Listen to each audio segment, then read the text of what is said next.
बहुत सारे लोगों के नहीं होते, जैसे मेरे अब्बू की डेथ हो गई थी जब मैं 2 साल की थी।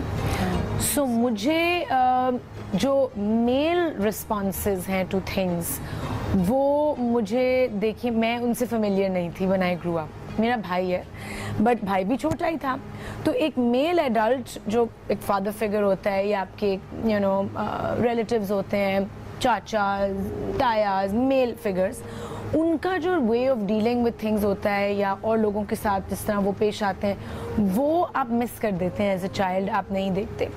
सो आपको बहुत सारी चीज़ें बड़े होके मर्दों की या अगर आपकी वालदा ना हो तो ख़वातीन की, दूसरे जेंडर की बहुत सारी चीज़ें आपको कभी कभार समझ नहीं आती। ददियाल में चचा ताए, हाँ, लेकिन उनसे डिस्टेंस बहुत था, क्योंकि मेरी अम्मी जब मेरे अब्बू की डेथ हुई तो हम कराची में रहते थे, तो वो लाहौर शिफ्ट हो गई। सो अकेले उन्होंने पाला, तो मैंने अपनी अम्मी की जो स्ट्रगल्स और अपनी उनका way of dealing with things बहुत ज़्यादा ऑब्वियसली अडॉप्ट भी किया।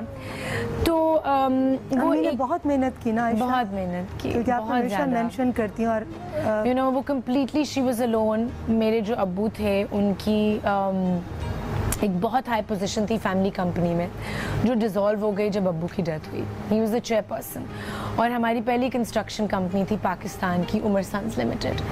तो जब अब्बू की डेथ हुई तो अम्मी तो उस वक्त ऐसी स्टेट में नहीं थी कि वो किसी भी अपने राइट्स के लिए स्टैंड अप करें। अच्छा, हम जब अब आके बात करते हैं ना वुमेन्स राइट्स की, तो क्योंकि मैंने फर्स्ट हैंड देखा है कि माय मदर वाज नॉट, वो इतने मेंटल ट्रॉमा में थी कि किसी ने उनको ये नहीं बताया कि this is what you need to fight for, right. तो उन्होंने कहा भाई अभी मेरे 2 बच्चे हैं, बस मैंने उन्हीं के लिए एग्जिस्ट करना है और मैंने खुद ही सब करना है और कोई नहीं है कुछ करने के लिए, उनका ये माइंड सेट था। सो उन्होंने पढ़ाना शुरू किया एक स्कूल में, एंड हम भी उस स्कूल में खुशकिस्मती से मेरिट स्कॉलरशिप्स पे हमारा दाखिला हो गया। वी कुडंट अफोर्ड इट क्योंकि बहुत महंगा स्कूल था और बहुत अच्छा स्कूल था, Lahore grammar school in Lahore, and it's one of the best schools in Lahore, लेकिन हम तो अफोर्ड नहीं कर सकते थे। सो अम्मी ने हमारी मेरिट स्कॉलरशिप्स ऑफ़र होती थी उस स्कूल में कुछ डिज़र्विंग बच्चों के लिए, तो वहाँ पे हो गया एडमिशन। अच्छा, अब एडमिशन तो हो गया, लेकिन स्कूल बुक्स एक्सपेंसिव हैं, चीज़ें मटेरियल्स चाहिए वो एक्सपेंसिव हैं, फ्रेंड्स हैं आपके, आप उनको देखते हो, उनकी बर्थडेज होती हैं, उनके लिए को बहुत कुछ होता है, एक बच्चों की ज़िंदगी में बहुत कुछ हो रहा होता है। सो अम्मी ने हमारी तो बेसिक नीड्स ही पूरी होनी थी कि अच्छा खाना मिल जाए और बेसिक आपको एक एजुकेशन मिल रही हो और एक कंफर्ट हो कि आप सो के उठ के और आपकी बेसिक नीड्स पूरी हो रही हो। सो अम्मी ने साथ साथ शुरू किया। अब क्योंकि वो हमें छोड़ भी नहीं सकती थी, तो वो कोई और ऐसी जॉब नहीं ले सकती थी कि हमें छोड़ जाएं पीछे से। सो स्कूल की job was the best for her. उसके साथ उन्होंने एक वैन ली किसी की हेल्प से इंस्टॉलमेंट्स में, और वो चलानी शुरू की, और उसमें उन्होंने बच्चों को पिक एंड ड्रॉप करना शुरू किया।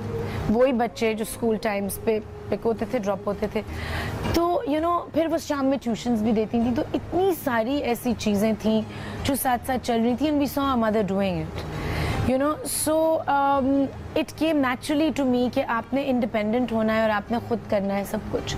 हम बचपन से अपने सारे काम खुद करते थे, बर्तन भी धोने हैं, अपने कपड़े भी रात में रेडी करने हैं, जूते भी रेडी करने हैं, तो वो सब देखा बचपन में। लेकिन एक चीज़ जो आपने अभी बात की स्टाइल और फैशन की, और पिछले साल रीमा जी मैं बहुत खुशकिस्मत हूँ, मुझे 2-3 अवार्ड्स मिले ऑन माय स्टाइल, एंड वो एक ऐसी चीज़ है जो 2-3 साल पहले तक I couldn't even imagine that मैं इस काबिल हूँ कि मुझे लोग समझें कि मेरी ऐसी सेंस है कि मैं दूसरों को भी एडवाइस कर सकूँ और गाइड कर सकूँ। Because when I was young हमारे पास तो बहुत कम नए कपड़े होते थे, शायद ईद पे बनते थे।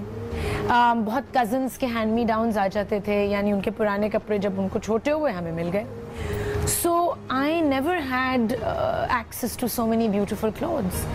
और मेरी फ्रेंड्स बहुत रिच फैमिली से बिलोंग करती थी। ऑफ कोर्स वो कभी भी इस तरह चाहते नहीं थे कि कोई चीज़ कोई ज़्यादा ऑब्वियसली मेरे मुंह के सामने मुझे बुरा फील कराए, लेकिन आप देखते हैं चीज़ें एंड आप कहते हो कि काश I wish I had access to all this. So अब आके वो सारी चीज़ें जब हैं ज़िंदगी में तो इट्स अनरियल। कि इतनी बातें, इतनी हार्ट टचिंग बातें हैं, बट मैं आपसे पूछूंगी कि but have you learned from your moms experiences, और उस चीज़ ने आपकी ज़िंदगी पर कैसा इम्पैक्ट छोड़ा मगर इस छोटे से ब्रेक